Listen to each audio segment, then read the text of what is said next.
Good morning and welcome to the Sports Debate Podcast. I'm your host, BA. Of course, we have Jack Hirsch and James JT Martin here. By the way, happy birthday again, James. I know you're going to get sick of that. Even though it's been past his birthday like 2 days, but who cares? Don't say it anyway. I hope you gentlemen are doing good this fine Saturday morning. We have, of course, a bunch of sports debate questions via Jack, who is always gracious in these. The first question of the day is, which NFL team will be the most impacted positively by its free agent acquisitions? Jack. Man, this is like a coin flip. Can I defer winning the coin flip to James and go second? You can.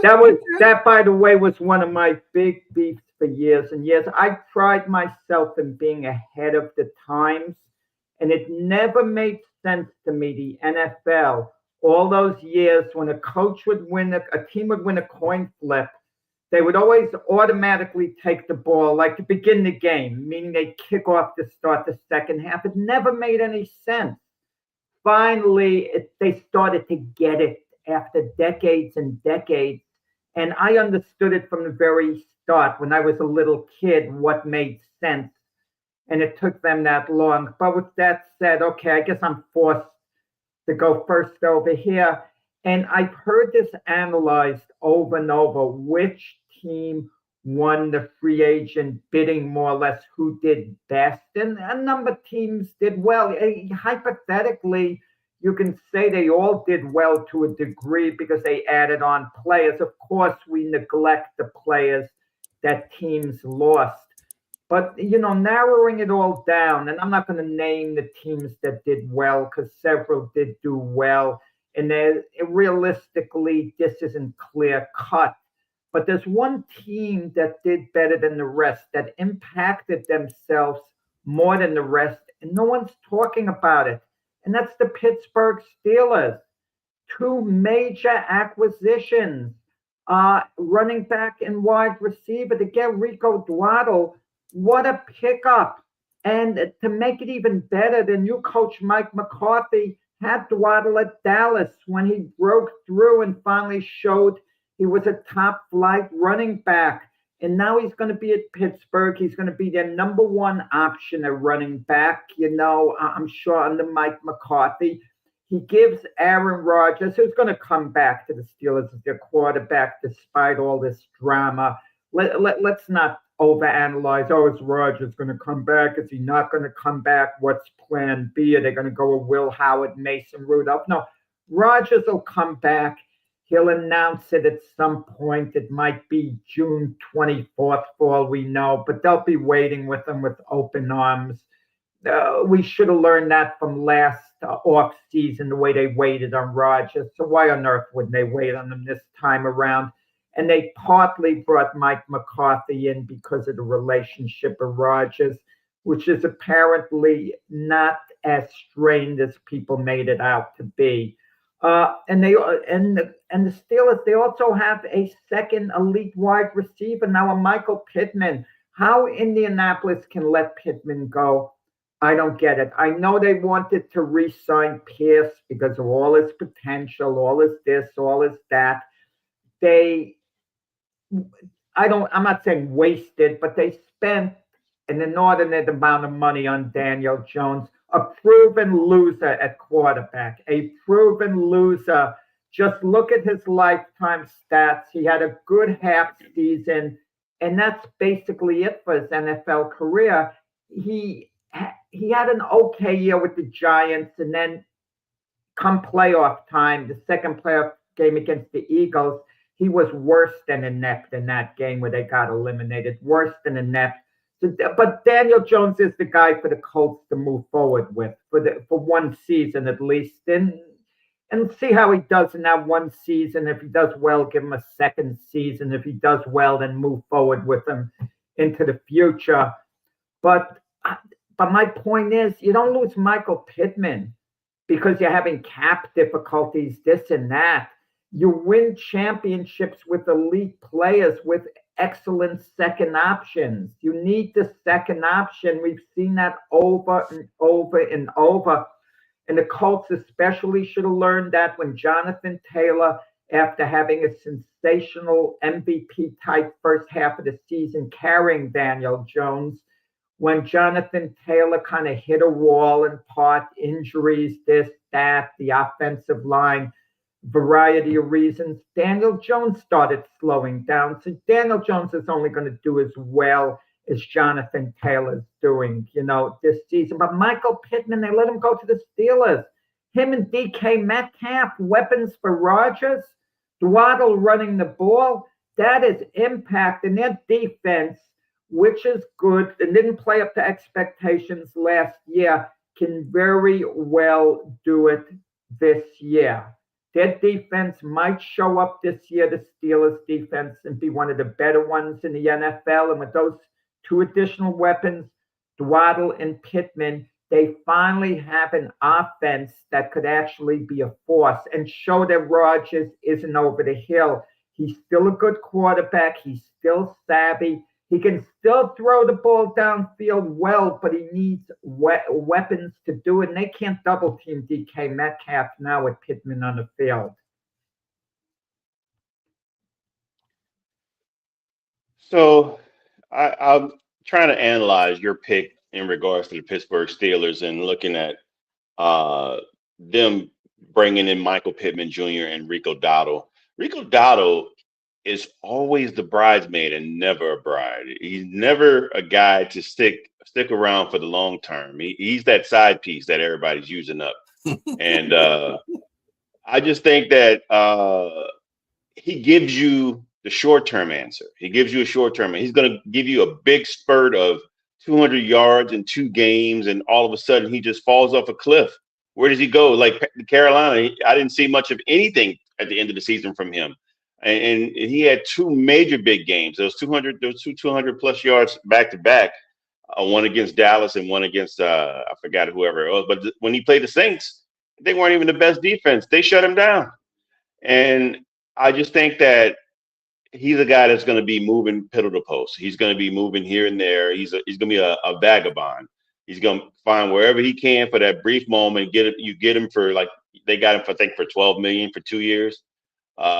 And so with that said, I think about 12 and a half, but just let me point out to you, James, he was the second option at Carolina. He split the running back duties in the beginning, but they already had their primary running back. So he was kind of the second option there. That's why his numbers and his performance went down a little. It wasn't because of how he performed in the field. He was I disagree. Second option.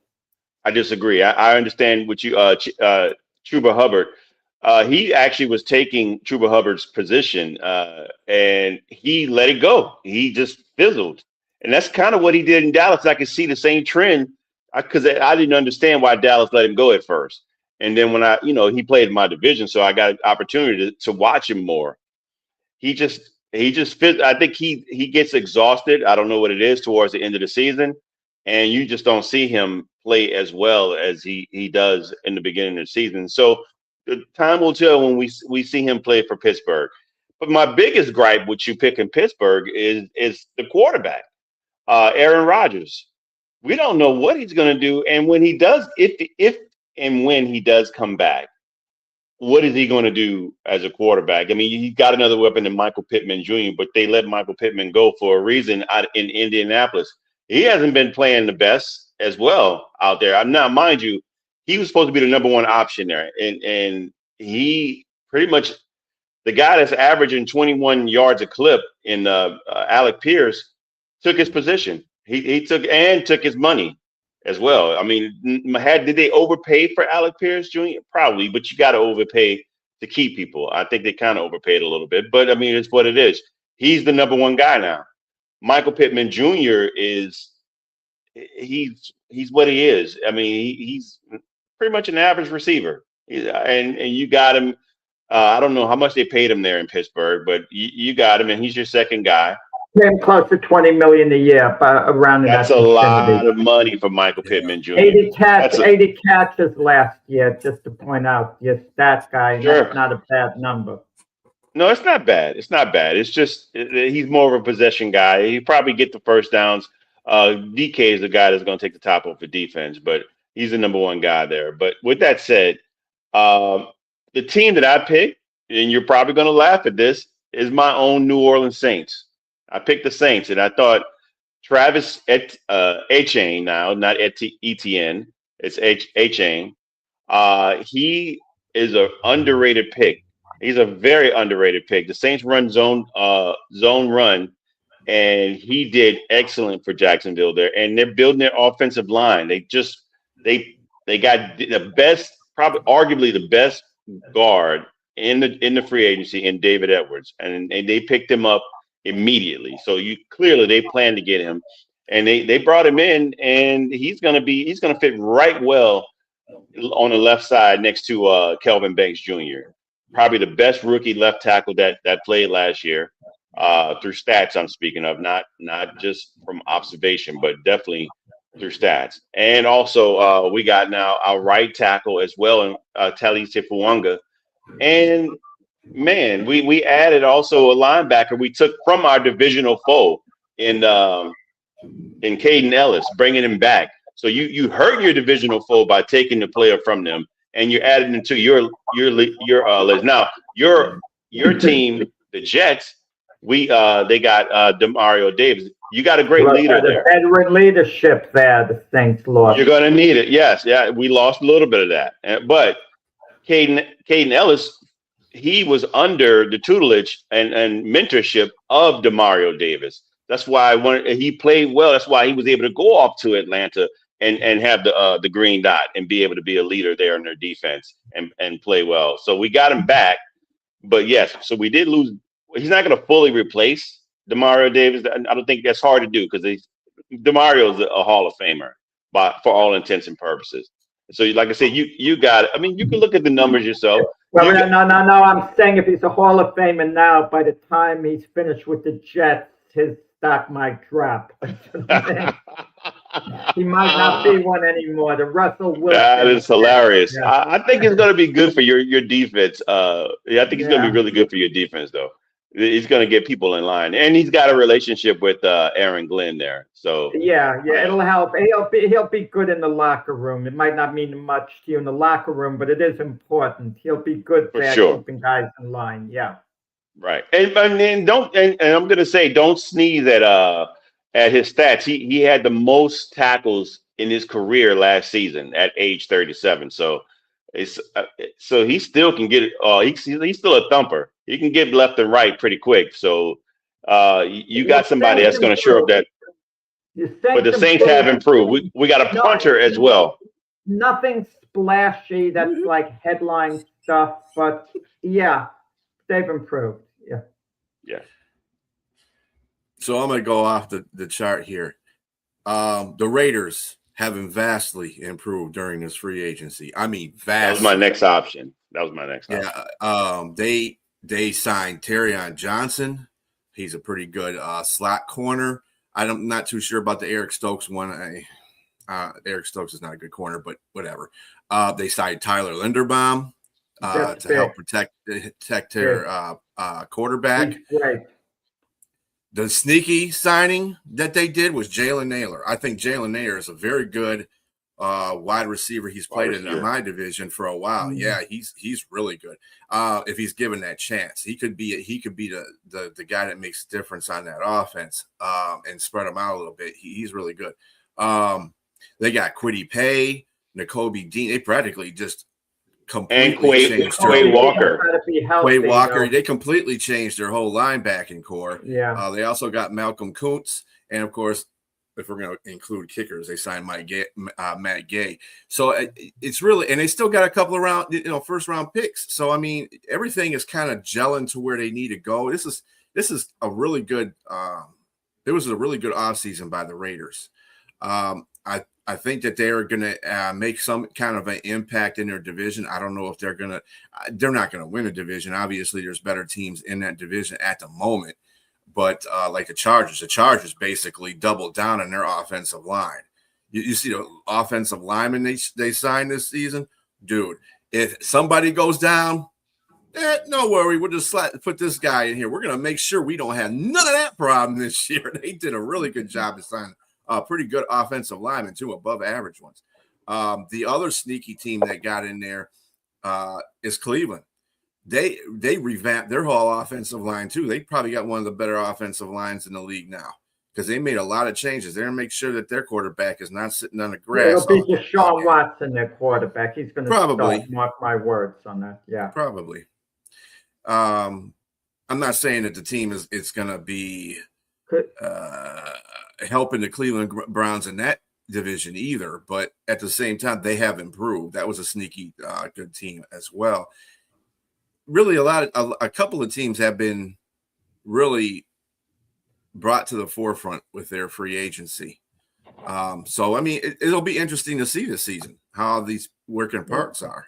We might all be a little bit off if you want to simplify things. The Vikings getting Kyler Murray, that in itself, that one move might turn out to have the greatest impact. If he has a great season, that could mean everything. That could offset all the other multiple moves that these teams have made. Maybe. I gotta see proof in the quarterback thing right now with Minnesota. They have not made sound quarterback decisions in the past 3-4 years. So we'll see what happens. That's usually all you need for Minnesota. It's as simple as that. Minnesota could be the team that's 14-3 in that division, but they need a quarterback. I wonder what Rick thinks about it. I wonder what Rick thinks about the you move. Hold me to this right now, and I'm telling you straight out. Kyler Murray is going to have a better season than Daniel Jones. Okay? You hold me to it right now. I'm saying it flat out because he's a better quarterback. Daniel Jones isn't bad. I guess he's okay. You can win with Daniel Jones, but Kyler Murray wins you games. There's a difference between the two. One guy, Daniel Jones, is going to have some really good games now in a while, and you're going to think, wow, what a good quarterback. And he's going to get you really excited. But Kyler Murray genuinely could be one of the best quarterbacks in the NFL if he finally puts it together. And I think this is the year he could put it all together. I agree with that sentiment, but I have to disagree. I have to kind of push back in regards to comparing the two unfairly because Daniel Jones is still recovering from a major injury. So I don't know if he's going to be ready. When he's ready and the injury is no longer a factor. Yeah, Rick, I like that too. Yeah. Mm-hmm. Yeah, it's a good signing for him. It's a smarter signing they've been doing I said, the past couple of years. I think the other thing you have to look at too is the weapons that both sides have. I think Minnesota has a lot better weapons than Indianapolis at this point. I think the only difference is that Indianapolis has the better running back. But Jack's gonna die on a hill with Daniel Jones. I swear he is. You do not like Daniel Jones. I don't know what it is. Daniel Jones is okay. I think he gets overhyped like some other players.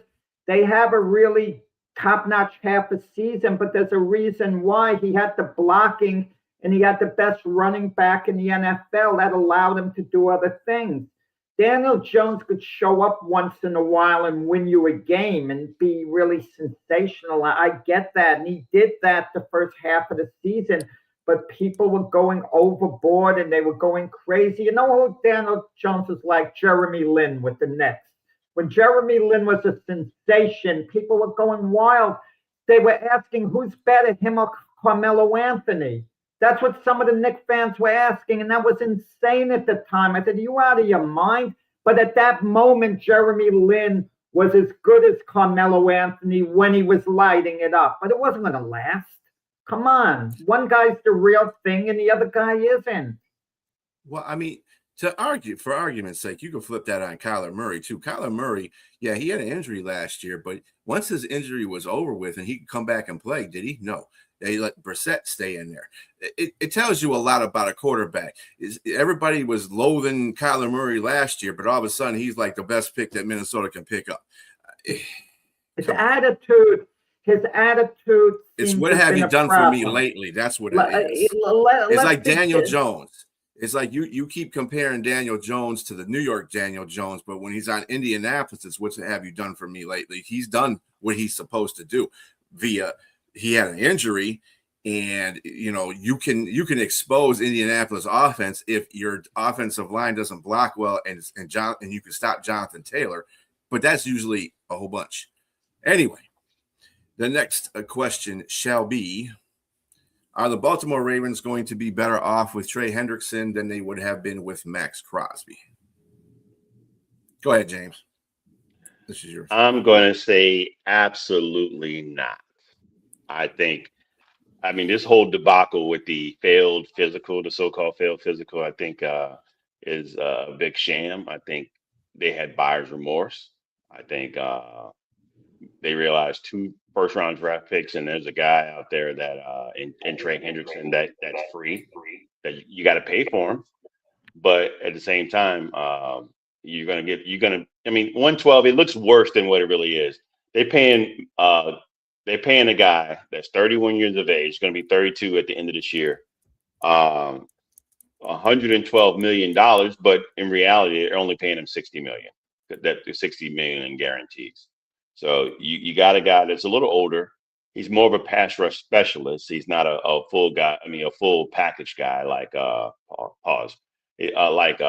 Max Crosby. I would say Max Crosby is a guy that's a wrecking ball.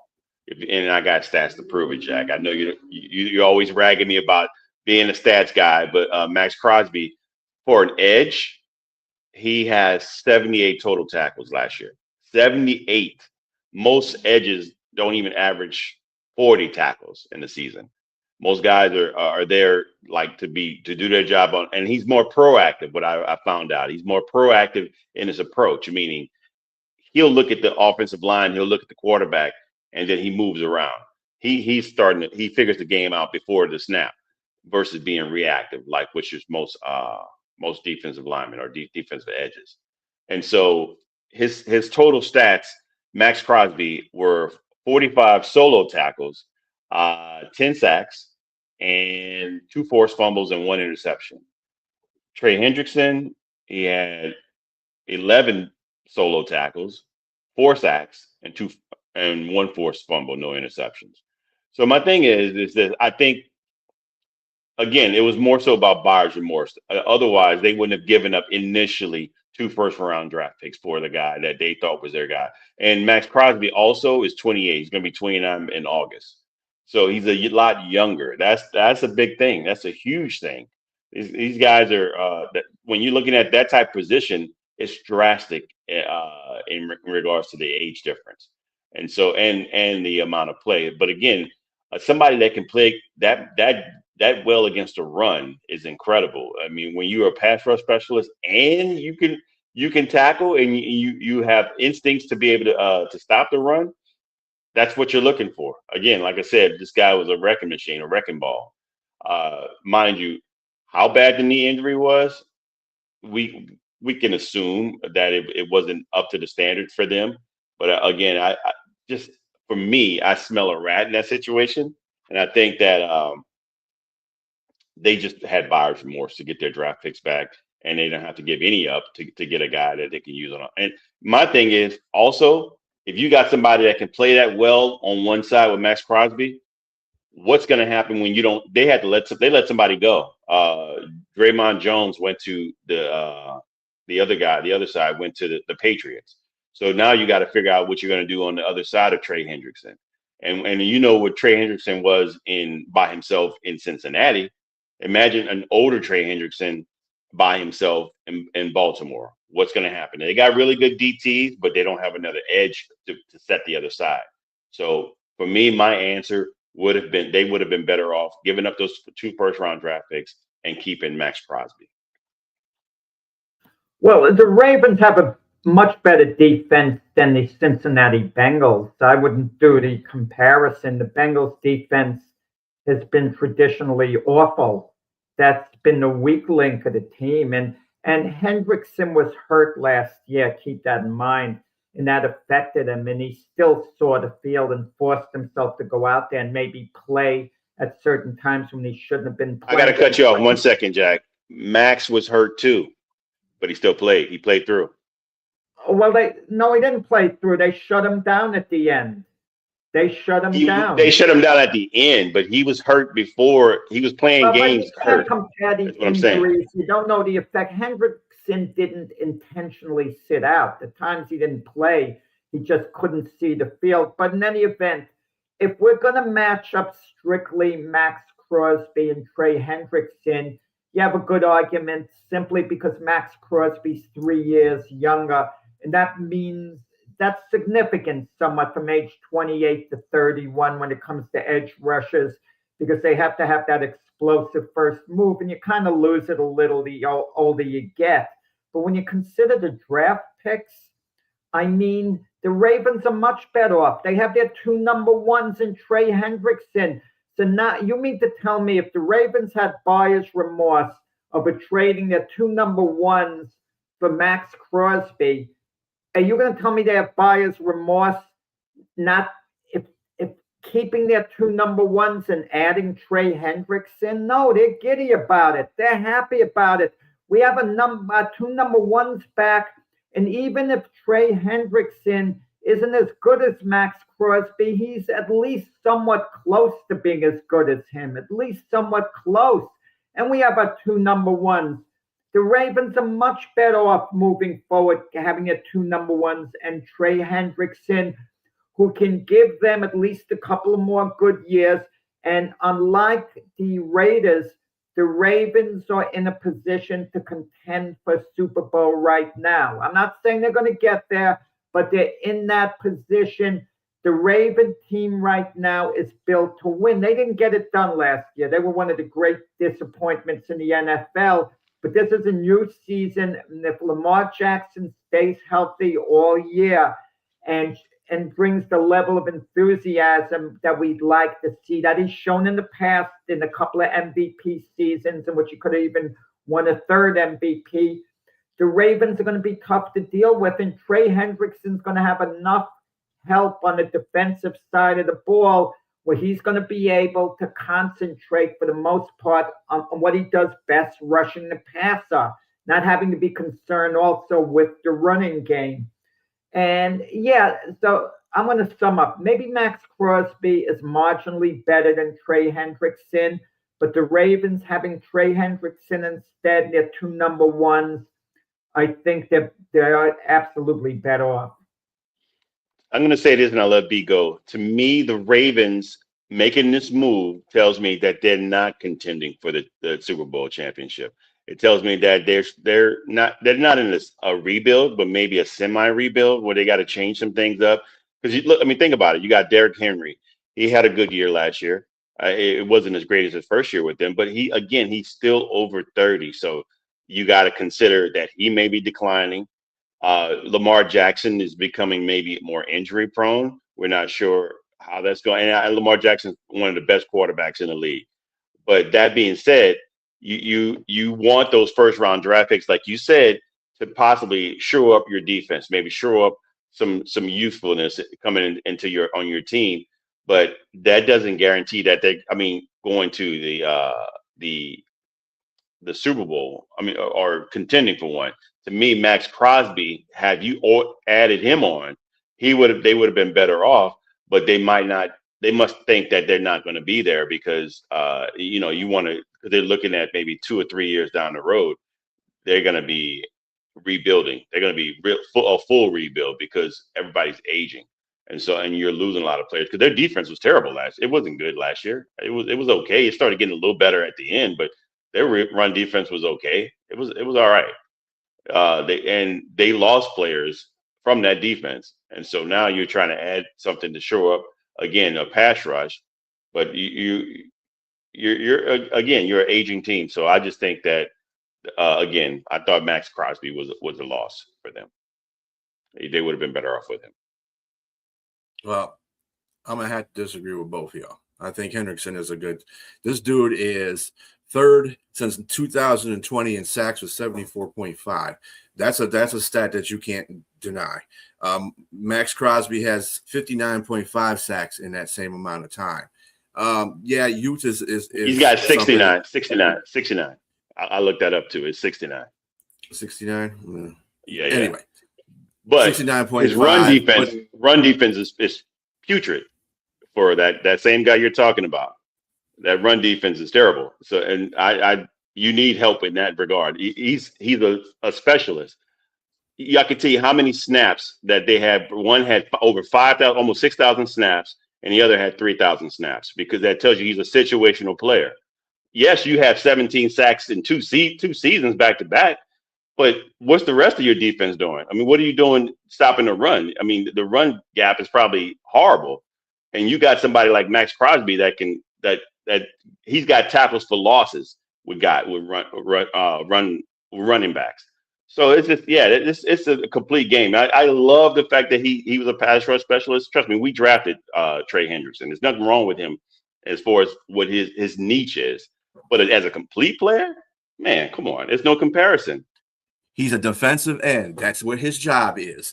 I'm sick of that kind of stuff too, because they do the same thing to Aiden Hutchinson all the time, and you don't have to do that. Your job is to pressure the quarterback. That's what an edge does. That's what Trey Hendrickson is good at doing. If you got what Max Crosby has as a benefit, but his defense wasn't exactly the greatest either, and he was doing a lot of that stuff on his own. Just like Cincinnati didn't have anybody to help out Trey Hendrickson with that whole situation. I'm going to have to disagree with you again, brother. I was in the military. You were in the military. We had specific jobs, but ultimately our biggest job was to defend, was to hold a gun and a rifle. I was a medic in the military. I still had to hold a rifle. So you still got to tackle. You still got to run defend. You cannot say that you can't. Your job is to be just the edge and sack quarterbacks. That's not. You got to tackle too. And if you can't do that, you're deficient in some way. He's not deficient. I'm just telling you right now. That's the reason why he has market value. I think the thing that messed up Hendrickson was his whole attitude near the end, the last year and a little bit the year before that, and the fact that he had a big price tag on him, because at the time he was a sought after commodity. Max Crosby wasn't, because Max Crosby was standing on his ground about, I'm not being traded because I'm a Raider. I'm a Raider for life. So nobody was paying too much attention to Max Crosby anymore.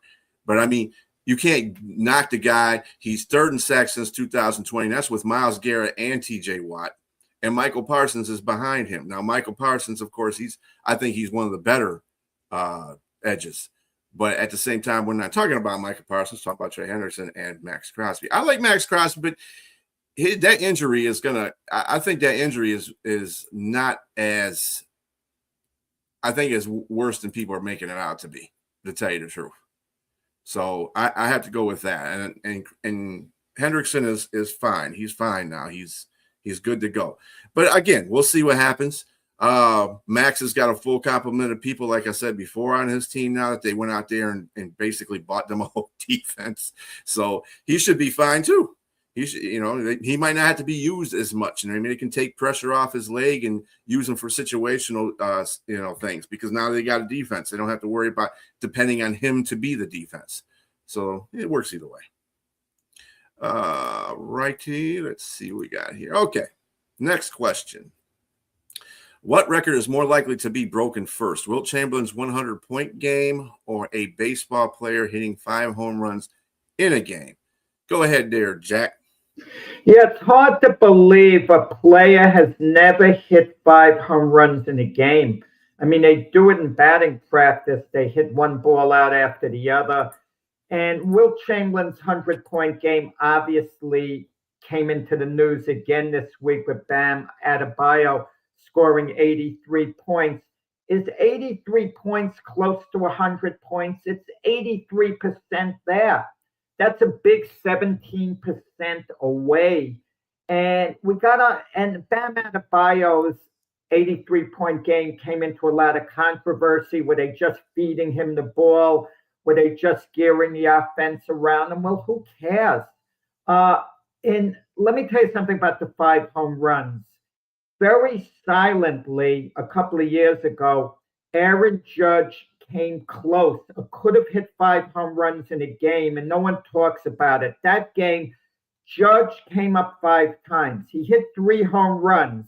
His other 2 at-bats were a double off the wall. Okay, the ball drifted, went off the wall. In his last time at bat, the Yankees were so far ahead, he hit off a position player who just lobbed the ball into Aaron Judge, and Aaron Judge hit it to the warning track in left field.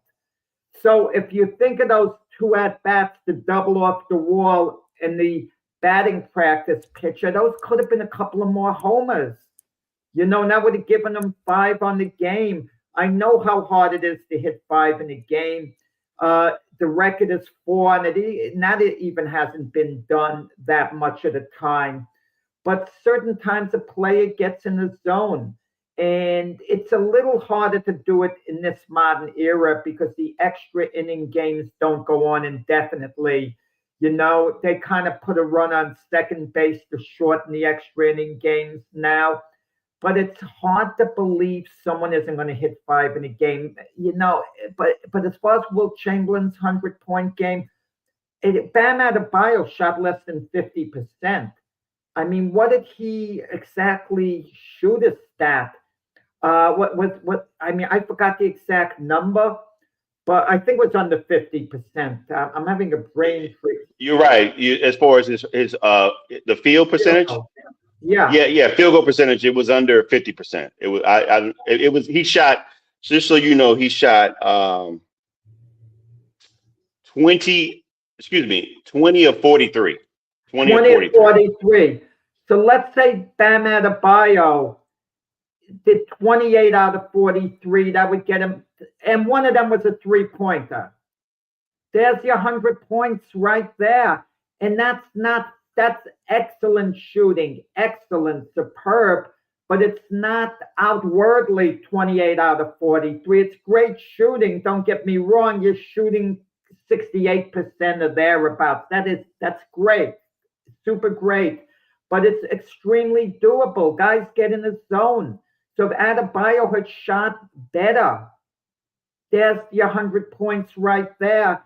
And I understand it's a team effort. One of these days, everyone is going to get together and feed a certain player the ball. If the Bulls wanted to do that with Michael Jordan in his prime, they pulled him aside. Michael, we want you to get 100 against the weakest team in the league. He would have made a run at it. Gotten 85 points or whatever, I got to believe. But with that said, I think the 5 home runs in the game fall first. I really do, because I think one player is just going to get in the zone. He's going to get up 6-7 times, and he'll just be in a zone like Reggie Jackson was in the World Series.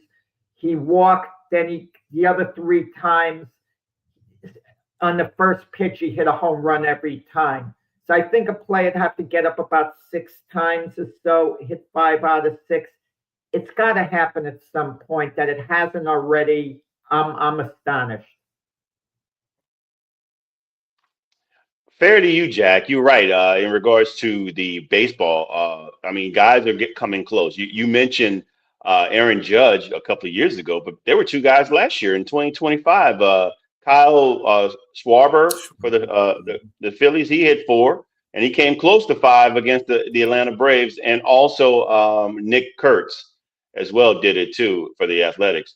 But that's 2 guys that hit 4. So I mean, it's not far off, but I mean, come on, man. I broke down Adebayo's numbers, and it wasn't a terrible game, but it wasn't great. It was. I think if you have a guy that has an elite shooting percentage, like let's just say SGA, he's a high percentage 2-pointer guy, and let's just say he has a game where he's lighting up threes, or a Luka Doncic, he has a game like that. Those guys have an opportunity to do it, but it would have to be a game where, like you said, the guys would have to feed them, because there's never going to be a guy like Wilt Chamberlain to average 50 points in a game, to average 30 rebounds in a game. First of all, Wilt was 7 foot. He was a dominant force. He wasn't just a basketball player. He was a 7-foot athlete. I mean, he did the track. He excelled in track and field. The high jump and the shot put, and he also excelled in volleyball. So I mean, that's kind of weird saying that, but yeah, he also excelled in volleyball too as well. But I mean, my man was 7 foot, so that you don't see many 7-footers that are dominant back then than you do in the 90s and the 2010s, or even now where guys like Wembanyama, I'm messing this man's name, Wemby. I'll just say Wemby. He can play all over the court at his height, which is incredible. But with that being said, Adebayo, he's a small center, but he shot 36. He made free throws. He went to the line 43 times. He made 36 free throws, which is an ungodly amount. But the shooting percentage wasn't all that great. He shot 7 of 20. He made 7 of 22 3-pointers. That's a terrible percentage in regards to 3-pointers. Excuse me. Excuse me. Wow. And also, like we mentioned, Jack, he's the only player of anybody that shot over 70 points. He's the only player to shoot under 50%. So if you got a guy that's going to make those shots, there's an opportunity. Like you said, he made 83 points. He's 17 points away from shooting 100. Had it been somebody like SGA or Luka Doncic, and it may happen. I think it may happen sooner than we think because the way defense plays now, it's nowhere near what it was. So it's a great opportunity to be able to shoot 100 points now. But just the guy has to get fed the ball. And so just like they did with Adebayo, and I think it's probably going to happen now. Somebody's going to want to say, if Adebayo is that close, why can't I go ahead and do that one game? If we're like, especially like SGA. I get the feeling if a guy is close, once he's over 80 points and there's time left on the clock, some of these defenses might tank it. The way Brett Favre tanked it with Michael Strahan, that sack should have been disallowed because that was a blatant dive. That's like throwing a game, throwing a record, what Favre did. But that's a discussion for another time, But sometimes we see the opposition cooperate, and I get the feeling they might cooperate with certain players. Like if it's a Steph Curry, for example, a well-liked player, they might step back and not guard him nearly as tight and allow him to keep taking 3-pointers with more of an open look than otherwise. That's what I think could happen in that case. But in baseball, would they groove a pitch for a 5th home run? I don't think so. I really don't. I don't think they'd ever groove it and let a guy hit a 5th home run unless it's a former teammate or someone who has a relationship or the player's so well loved. Like he's an iconic player. He's been in the league and they all admire him. So that element always comes into play with a record because we saw it happen with Michael Strahan, who definitely shouldn't be the sack leader based on Brett Favre tanking it. And I think we all could agree, and not so much on what I said. You might disagree with that. That's fine. But we all agree that Brett Favre did tank it with Michael Strahan. Kind of like Joe Burrow. Joe Burrow might have. I'm not sure, but I'm willing. I have an open mind on that. He basically did the same thing, though. Not exactly. But Favre, it's clean cut. And even at the end of the play, you saw one of the Giant players patting Favre on the back, thanking him for what he did for Strahan. In Burrow's case, I don't like the look of that, but I'm not certain with Burrow and Myles Garrett. I kept watching the replay. I'm 50-50 whether or not Burrow tanked it or not. With Favre, 100%, he intentionally planned to tank it, and he did. I think it was more about the fear factor between them two. Brett Favre wasn't really fearful of Michael Strahan like, today's quarterbacks are fearful of defensive ends getting loose and sandwiching them. I think Burrow was like, oh, damn. Here goes Myles Garrett. Who the hell did block Myles Garrett? He fell down. I'm going down. I am not getting creamed by Myles Garrett. Yeah. So I think it was kind of a mixture of fear and I'm giving up because I'm not getting hit by this man because he's coming out here to gun for me. I'm not doing it today. That's why I'm not Today the would not be biggest the day. Michael Strahan fan. Yeah, the guy, I listen, nothing against Michael Strahan per se, but I'm not the biggest fan of him, personality wise and all. He thinks there should be an asterisk next to Myles Garrett's record because he played an extra game. I understand that, but I want an asterisk next to Michael Strahan's record. It should say in little parentheses. Yeah, he shouldn't mention just anything read about an from- asterisk for anyone's game, That's what considering happened with him. how he got. Exactly. Yeah, True. exactly. Yeah. No, that being said, I'm picking Will Chamberlain's to fall first before the 5 home Okay. runs. Just splitting hairs here. I think Yeah. it's a slight edge. Yeah, Yeah. I just think there needs to be a better player, better shooting percentage to be able to do it.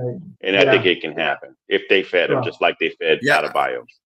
I think to Jack's point about the defense kind of being lackadaisical and letting the guy do things, I see that a lot. I see that a lot even when they don't have a guy that's getting to be 100. Sometimes these defenses just say, you know what, we lost this game anyway, forget it. But the superlatives that are going on in baseball is that you have different pitchers you have to face. So if somebody's is teeing off on one pitcher, they're going to replace that pitcher with another one. And believe me, I think the competitive edge in baseball may not just be the final count in the final score, but the fact that if this guy is trying to go for 5 home runs, oh, you're not getting it off me, buddy. Yeah, I'm not going to go in the record books as the pitcher that gave up the 5th home run. That ain't going to happen. And I think that's the more competitive advantage that pitchers have, or the reason why it's going to be harder for somebody to hit 5 home runs than somebody getting 100 points in the NBA. Because I can see it. I mean, look how many times has been done, almost been done in this century alone. So, if it happens, I think it'll be NBA. Anyway, on to the next one. Which broadcaster is more valuable to ESPN, Pat McAfee or Stephen A. Smith? Oh, this ought to be good. Go ahead, James. Well, we flipped the coin. Let me defer to Jack, as he likes to call me Stephen A. from time to time. No, wait, you're deferring to me, but you got the pick to defer to you. I don't care, actually. I mean, I like Stephen A. Smith. I'm friends with Max Kellerman, but I've always liked Stephen A. Smith. I understand Stephen A. Smith. He felt the need to move on from Max. Stephen A's lost his mojo in First Take. They have a whole bunch of people working with him, and he's not the dominant personality there. He's like the quarterback we refer to as a game manager now, not a guy who goes out and wins the game. He still has a big personality, but on Pat McAfee's show, he's the guy. He has all these other workers, okay? Let's put it that way. I'm looking at the best term to give him surrounding him, but who even remembers their name? He's the guy, and he gets great guests. He gets better guests than Stephen A. Smith gets. And listen, Stephen A. Smith is still a big personality, but in all honesty, if we can watch one show or the other, I think, and I don't know what the ratings are, I like Pat McAfee's show better now because Stephen A. Smith beats a topic to death. They go on and on and on. You think we're bad guys sometimes? I mean, they're terrible. The Kyler Murray thing, how that's going to benefit the Vikings. They're going on for about 15 minutes, and I'm changing the channel. And then I come back 5 minutes later, they're still talking about it. I mean, they're beating it to death. Stephen A. would have been best off had he been with, Shannon Sharp, the two of them going at it. Max Kellerman, but he didn't feel comfortable around Max, so be it. Skip Bayless, who I can't stand, but at least it's 1-to-1. You need your personality to shine. Stephen A. has lost his way on First Take. I know he's on social media, he's on the news, but for ESPN itself, the Pat McAfee show is more valuable than First Take right now. It just is. It's a better show, better guests. It's more respected. I mean, and it's more focused.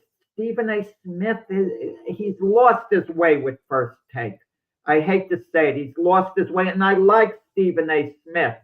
I think he's a fantastic personality, and I think he's a man of integrity. I have nothing but good things to say about the brother.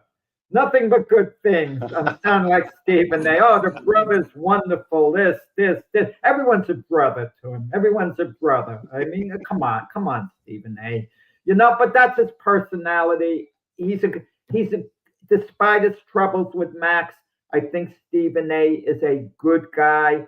Pat McAfee, I'm not as sure about, personality-wise, but I like the show better now, and it didn't start out that way. I always liked to listen to Stephen A. first.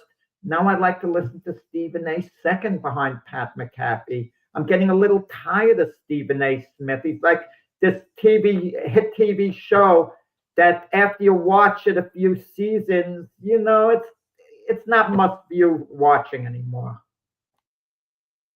As you well know, Jack, I am a numbers guy, so I had to look up the numbers. Because I don't watch First Take, first of all, I got to work in the morning, but I try to go home and watch shows like Pat McAfee, like certain takes, certain like videos or hot topics or whatever it may be. When I looked up the numbers, and I was surprised to see that First Take is still the number one show. It's still the number one show. Pat McAfee, the Pat McAfee show pulls up about 418,000 viewers a morning, but First Take has 578 or something like that, or some odd number. Is it the that's time crazy. Slot, James? Don't tell me. Is it the time slot that might make a difference? I'm not sure. It could. It's in the morning though. You got to think most people are watching in the morning. Like, wow, that's a lot of people watching in the morning. You consider most people should be at work, but people are still trying to figure out a way to watch the show. And that's what I'm like, okay, so to me, something's telling me that people still want to see Stephen A. He's drawing something. And there's a reason he's probably the highest paid guy in the organization. I get what you're saying. I sometimes he can do things ad nauseum. It's just too much. And he could be a bit outrageous and outlandish with some. But at the end of the day, when I listen to some of his takes, at the end, when his message comes through, he hits points. And so it's like, okay, I hear what you're saying. It can be annoying, but when he finally gets to the point, you're like, okay, I can see where he's coming from. Most times I agree with him. And with that being said, Pat McAfee and Stephen A. Smith on their own. Look, we talk about social media. Stephen A. Smith, he might have a whole team with him on First Take, but he's by himself in social media, his own self. Not Pat McAfee. He's got a whole team on social media, and they got on YouTube. They have about 2.98 million viewers or subscribers. Stephen A's got about 1.9. But again, he's by himself, and he has interviews with a lot of big people as well on his own deal. I know he missed out on LeBron James. Pat McAfee had LeBron James on his show. He also had who else? Pat McAfee had that. Aaron Rodgers. He gets Aaron Rodgers all the time. But I look at this point in LeBron James and Aaron Rodgers' career, they're on a downturn, almost retirement age. So it's not saying much that you got those guys on on your show. It's just that they're probably people want to hear what they're going to say because they rarely do interviews, and so. I just think still for ESPN right now, if I had to talk about them now, is still the most valuable guy is Stephen A. Smith. But I'm not going to deter and say that I'm not going to knock the Pat McAfee show because they look to be the future at some point. Because at the same time, they're getting a billion views on social media per month. Pat McAfee, that's a lot. That's a crap ton. I mean, it's just like little, because the way kids think, everybody thinks now is little short videos, and that's what they're showing. It's like little clips that are driven by just hot takes and stuff like that. So that's the future. But for right now, it's Stephen A. Smith. Yeah, I'd agree with both of you actually. Although I'm not a big Pat McAfee fan. Okay. Especially when he's hanging off the strings of Aaron Rodgers half the damn time. I don't like that whole situation. It's, dude, come on. And to the point, Stephen A. Smith has some of his. He likes to jump ship, jump back on, jump back off, jump back on, jump. In a matter of 24 hours, he'll do this. So but that's for clicks and likes. And you're right. Social media, like during the football season, he'll post stuff like he'll be in his home and he'll be watching a Cowboy game, and the Cowboys will lose. And the first thing that I see on my feed is him going, laughing at the thing, but how about them Cowboys? That stuff. So it tells you that he has some type of following that is a little bit more. And you're right too, James, because he is the current. Pat McAfee is the future. So I can see that too. But so far, Grandpa is the guy on ESPN right now. Stephen A. Smith is the guy. If they lost him, I don't think there's enough Pat McAfee could do to. I mean, ESPN's ESPN. Let's face it. They probably could do good without either one of them. But at the same time, I think viewership would go down on ESPN if Stephen A. Smith, left that program. And also, let me put this little feed in. There's potential that that Shannon Sharpe might be coming back to First Take. So that's out there. With Stephen A., but Stephen A. should work directly with someone. A whole big panel where he's limited in what he has to say. That's what I mean, that he's kind of lost his way. Him and Shannon butting heads together, debating back and forth. The show would be better off. Less would be more with Stephen A., but he's kind of spreading the ball out a little too much. You need him to score. I mean, but Stephen A. tries to make nice plays in all ways. If he had to evaluate our show now and he had to take my side, he'd say about you, James, I have nothing but love for the brother James. Everything he's done for the community, for the, blah, blah, blah, blah. Come on. I mean, he overdoes those niceties at times. But he does it, and then he sets you up for the right hook he's going to give you afterwards. Yeah, exactly.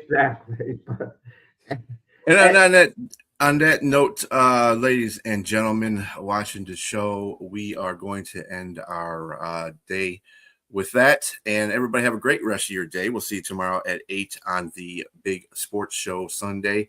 And have a good one.